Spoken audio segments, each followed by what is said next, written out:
Welcome back, Portugal Junkies. Hello. We are so excited this week because after many, many, many weeks of promising, And we have, speculation. yes, we have gotten Joao Pinto on our podcast again. If you guys will remember, he is our immigration attorney. We've worked with Joao for how long? I don't know. A long time. Almost a It's year and a got to be half. going I on a would say year, two a year at years least. probably. Yes.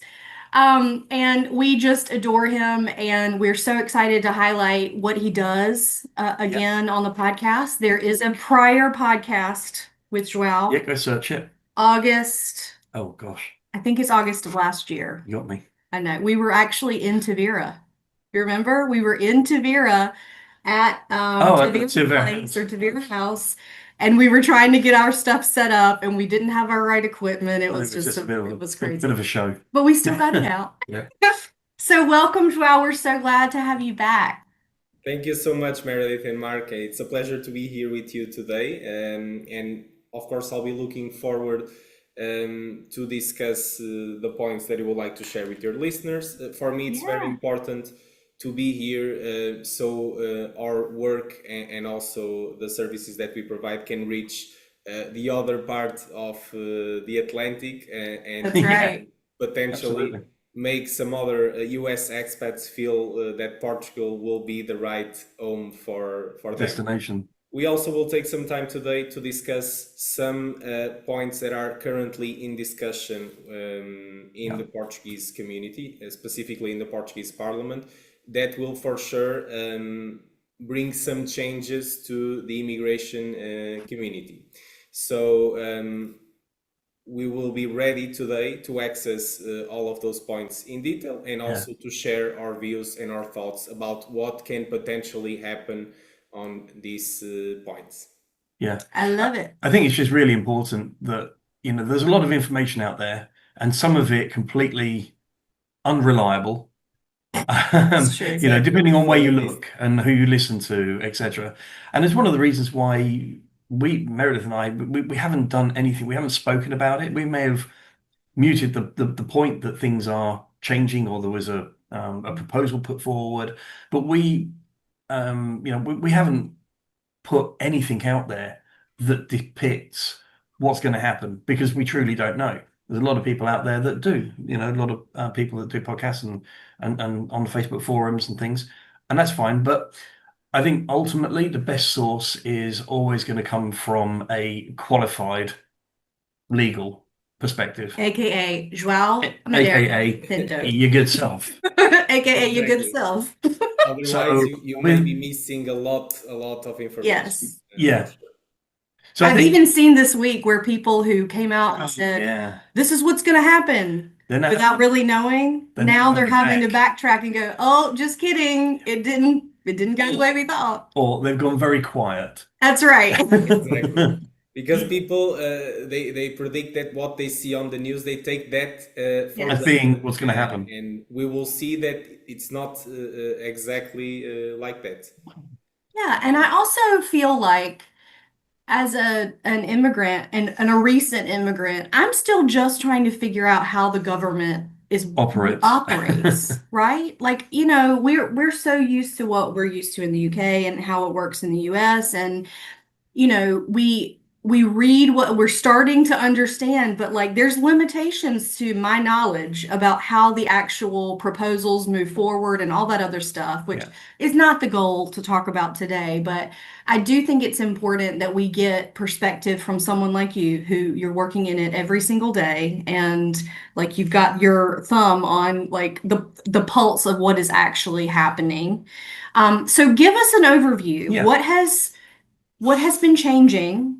What is proposed to change? And give us the update from your perspective. Exactly. So there are a few points that I should highlight. Of course, the proposed law is quite extensive, and there are some points that I don't believe that are very important for the discussion here today. Okay. What is really concerning people currently, it's two different things. First, a difference on the residency status to get citizenship. So there is an increase on the amount of time that you need to spend in Portugal as a residence permit holder to apply for the Portuguese passport. So instead of 5 years of tax residency, the government is proposing to update this and increase to 7 years for all the countries that speak the Portuguese language. They are called the CPLP countries. We are talking about Angola, we are talking about Timor-Leste, Cabo Verde, these type of countries that have the agreement with Portugal. Because here the ties to the community are stronger because they speak the language. Yeah. So one of the requirements is already there. And for the other countries, for example, the United States and others, they want to increase the amount of time of residency from 5 to 10 years, which is double of what we have approved today. This is the first big change that is being proposed. The second one, actually the one that I believe it's exposed to more critics, it is the fact that the family reunification rules are also being changed, or at least this is the idea behind the government office. They want to establish that you can no longer regroup family members simultaneously to obtaining your Portuguese residence card. This is currently the rule that we have on table. So once you acquire the residency issued by IMA, you are free to have all the other family members, for example, your spouse, your children, other adults that could be considered legal dependents. You just need to book an appointment for them and they can get a family card, a family residence permit that will be issued. They want to change this and establish that you can no longer do this in accordance to the rules that I've explained. Now you will need to wait 2 years to regroup a spouse, for example. But the minors, they are not inside this regulation, which is strange. So let's think on a family of 4, for example, from the United States of America. I am the main applicant. I apply myself for a digital nomad visa or for a D7 visa. My eligibility is not in question because if I follow up the right steps, I will get an approval. But once I acquire the residence permit issued by IMA, the Portuguese Immigration Agency, I can only regroup minors immediately. I cannot regroup my spouse. I would need to wait 2 years to do that. And this brings here a very important question and debate. The fact that is this respecting the Portuguese Constitution? The Portuguese Constitution clearly states that the family unit is one of the most important pillars on the structure of our constitutional network. So if we are restricting the rules for a spouse and we are not doing the same for the minors, this will of course bring the discussion and it could be breaching the Portuguese Constitution. Listen, when we moved to Portugal not knowing a bit of Portuguese, I was so nervous about a lot of things, but the visa process was the most nerve-wracking, including the part where, you sign a legal document like a lease when you don't even know how to read the language. So we were referred to our lawyer, Joao Pinto, to get some help with translating, interpreting, and negotiating our lease in Porto, and he was so awesome that we've decided to keep him. But now, that one simple task that he helped us with has opened our eyes to everything that he does. He specializes in helping Americans move to Portugal, the entire visa process, and even buying a home here. We did our visa process all on our own, and now looking back, part of me really wishes that we had known Joao then and all that he could have helped us with to navigate the sometimes crazy path to get here. Good news for you though, he's graciously offered our listeners a free consultation call and a 10% discount. So, if you're looking for a trusted certified lawyer in Portugal to help you with your move to Portugal before, during, or after, we highly recommend Joao. He's super responsive, so smart, and a great communicator. Head over to our social media accounts on Instagram or TikTok. Access our stand store in the bio, and you can download Joao's list of services for free and schedule your free call and get 10% off. Cheers, y'all! we haven't been involved in the family reunification process at all. Um, is this only when, yeah, is this only when the spouse can't qualify for their own visa? Yes, for the Okay, spouse and for the other family members that may not qualify for the visa. For example, children, because they are okay, minors, they don't have any sources of income, they are legal dependents from the main applicants. Yeah. On your case, I believe you both have yeah, done we the both, B7 yeah, visa File, because etc. Same. you qualified for the visa. But we have several customers that we have a main applicant. That main right, applicant has the income, but the spouse, for example, doesn't have any income at all. right, And Yeah. when that happens, usually they apply on the local consulate to a DF family visa to accompany the got it, family member that is applying as a main applicant. And then once in Portugal, you can get a family card because your residency will be indexed to the main applicant's residency. And just to be clear, this is the proposed.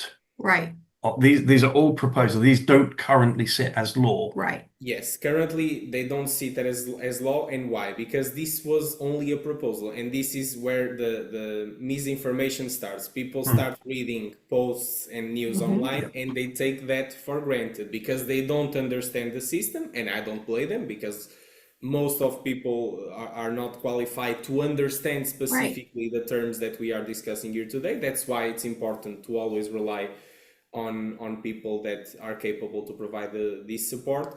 The law is not in force. It's a proposal. The proposal came from the government, but it could have come from other party. All the parties have the right in the Portuguese Parliament to present proposals of law.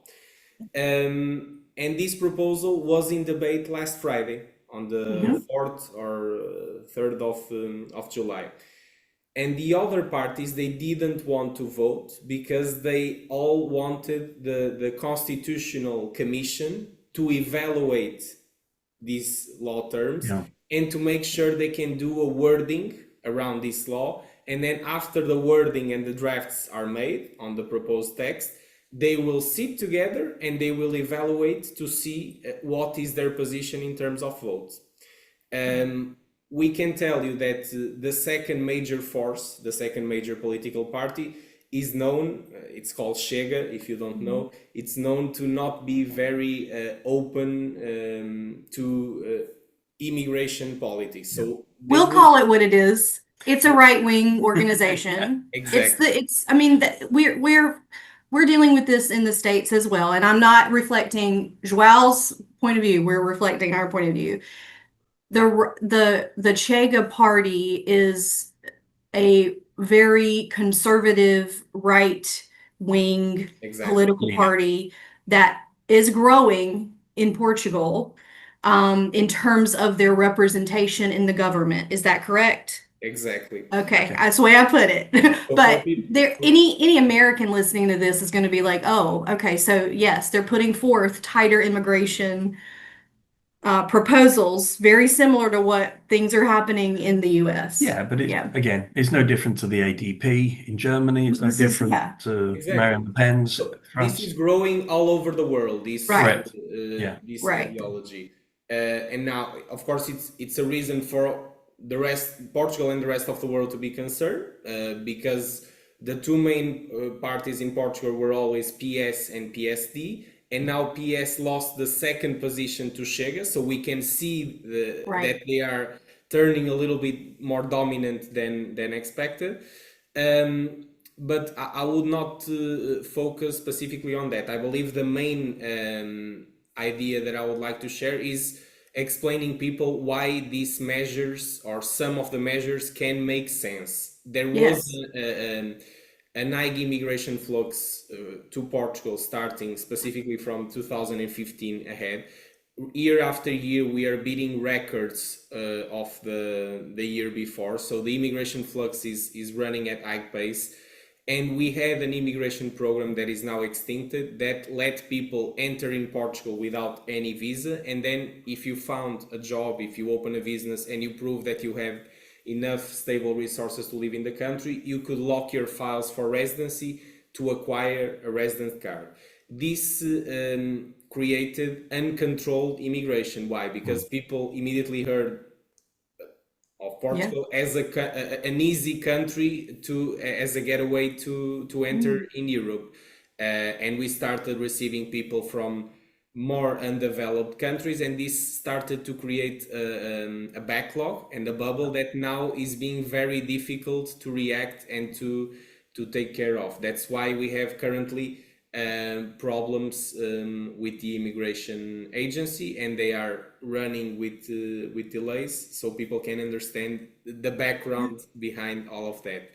The government now they took conscious of this, and they want to tie the belt to immigration. So they don't want any more uncontrolled immigration. They want to be able to control the amount, the volume of people, of immigrants that they could embrace in the country. So this is not the same as being opposite to immigration.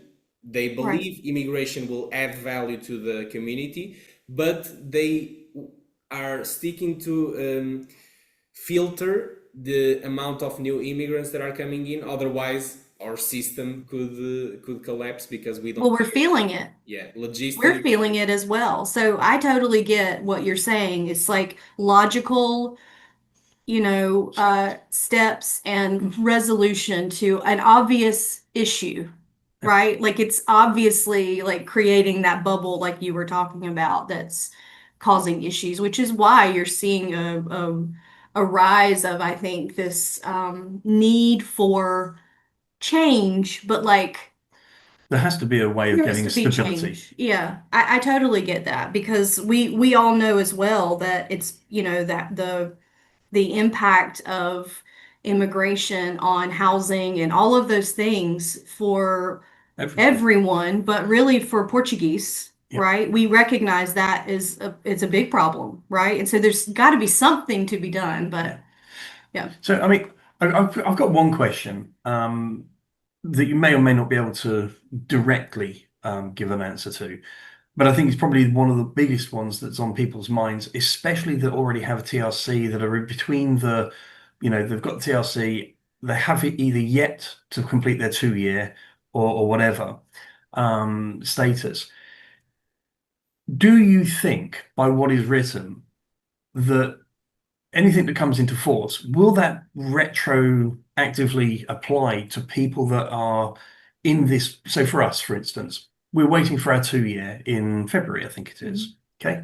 So if something were to come into law, does that put us in now you have to be 10 years, or is it not constitutional to sort of take it back? Is it To only grandfather us in? Yeah, to bring in people's rights. Yeah, I understand the question. So one main principle that we have in our system is that the law is only for the future. So unless there are some specific situations, it can have some retroactive effects to the past. This is not the rule, is the exception. Now, on your specific situation, so just taking your example, you're in Portugal for what, 2 or 3 years at the moment? Almost 2. Well, yes, February will be 2 years that as our renewal for our TRC. Yeah. So when you decided to move to Portugal, there were a lot of things in equation that made you have choose that Portugal. decision. Yeah. And we can reasonably argue that as part of your decision, one of the key elements, for example, was the fact that Portugal had a 5-year citizenship program, which makes sense because that's how the rules were established at the time. So if the rules change in the middle of the game, and I believe the most reasonable approach from the government, and this happens in several cases, is to approve a transitory regime, so a regime that will be directed for people who will be directly affected by the rule changes. And a person that will apply after the law is in effect, we cannot say that that person is affected because the law is already in force. Already in place. Those are the current rules, but people who are suffering from that because they have applied in the past, it's a different situation, and of course could bring that type of discussion. And I suspect that the government will be sensitive to that, and they will approve a transitory regime to protect your situation and similar Others cases. like it. Yeah. Let's see what happens. What do you think is the timeline like going forward? Because it was, I guess what you said was that it was up for debate last week, right? The 3rd or 4th of July. And then from what I read, the proposed changes were sent to Parliament without a vote, right? Yeah. Am I saying that right? So let's start from the beginning. Last Friday, it was scheduled, the voting around these measures. But after discussion that took hours, the parties, most of them at least, have formed a position. We don't want to vote. We want to delegate this under the Portuguese constitution, of course, to activate one of the clauses. We want to delegate this to the Commission of Constitutional Right Protection. That's right. They will need to do the wording, the drafts, and then you will come back with the texts to the Parliament so we can debate again and form our position on our vote. So Okay. Got it. right now, the date that we are speaking, there are no laws in effect yet. We will need to wait to see a few weeks. I presume that it will take a few weeks until the government will discuss again with the other parties these measures. After we have a final vote, and let's imagine we have a majority, and the majority will mean that the Parliament wants to approve. This doesn't mean automatically that it's the end of the game. Why? Because there is another person that is very important on this discussion. That is Marcelo Rebelo de Sousa, the main president of Portugal and the head of state. The president, I believe it's the same in the United States, but you may correct me because you know the system better than I, has the power to vet any Veto. laws that he feels that are not in accordance to the Portuguese constitution. So he can do one of two things: immediately vet the law, approve the law, or redirect the law text to the Constitutional Court, an organic court that will be responsible to evaluate that law to see if it matches or it's in compliance with the Portuguese constitution or not. And we need to wait for that decision, the turnaround, to see if we have a problem with the constitution or not. So as you see, this is not as easy as it sounds. It's a constitutional process that needs to be followed with very strict rules. Yeah. I mean, just from your 3 minutes of like just that Yes, whole thank you. laying out of the profile of what it looks like in actual fact, it really does make me cringe when I read or hear or see anybody else is like, oh my gosh, they're throwing the toys away from the pram and and going Being really so upset about something that hasn't. how can they do this to us? Yeah. We blah, blah. Nothing is set in stone. There is perhaps there's a feeling toward a direction, but it still has to follow these acts of process. But I really appreciate you just outlining that because Yeah. that just educated me so much on what the process is. If we think about it in comparison, it's like Congress putting forth a bill. Yep. You got to have both parties or the parties vote on it, and then the president has to sign it into law or make that choice, right? And so I do really appreciate the commentary too on the constitutional, what did you call it? The people who are the experts in the Portuguese constitution that are reviewing it for violation of the constitution. It's Constitutional Right Protection Commission. It's Got a it. specialized commission that will be responsible to onboard the main principles, the key points that are in Right. discussion, so the proposed law, and turn those texts into actual law clauses, Right. articles. Okay. Yeah. Got it. So I think sort of rounding it out, then this element of what's happening, nothing is known for sure. Nothing is law yet. There are articles written, or there's processes have been written as to Proposals. proposals. Thank you, have been written. But if you know, you can't make nobody can really make a conscious decision to say this is what's going to happen today. No.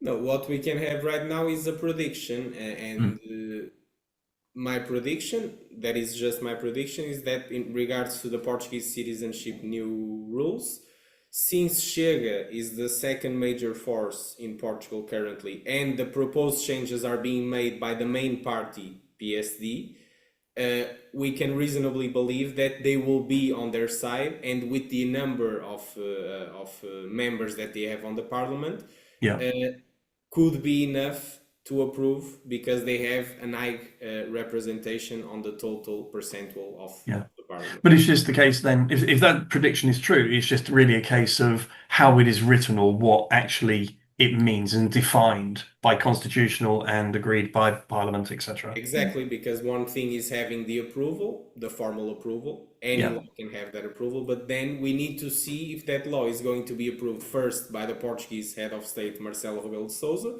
if he's going to vet the law or not, or redirect the law to the Portuguese Constitutional Court so they can handle the case and form their legal opinion. This is why it's a very long and difficult process. It's not something that you simply hear on the news today and you feel like tomorrow it's your new reality, doesn't it? Right, yeah. Just to remind everybody, you can get information about how to get in touch with Joao on our Stand store at stand.store/Portugal Junkies. And you can click right there and we will get you in touch with him, and he offers a discount and a consultation call, and you can find out even more from this podcast how awesome he is by doing that. So absolutely, we're really excited. But thank you, Joao. Thank you very much for your time. And thank you so much for your time. Look forward to having you back. Listen up, future expats. For more content about our move, the visa process, Portuguese culture and destinations, and tons of support resources for your own decisions and potential move abroad, follow us at Substack, TikTok, and Instagram at Portugal Junkies. Stay in touch and help us reach more people by subscribing here and following us there. Cheers, y'all!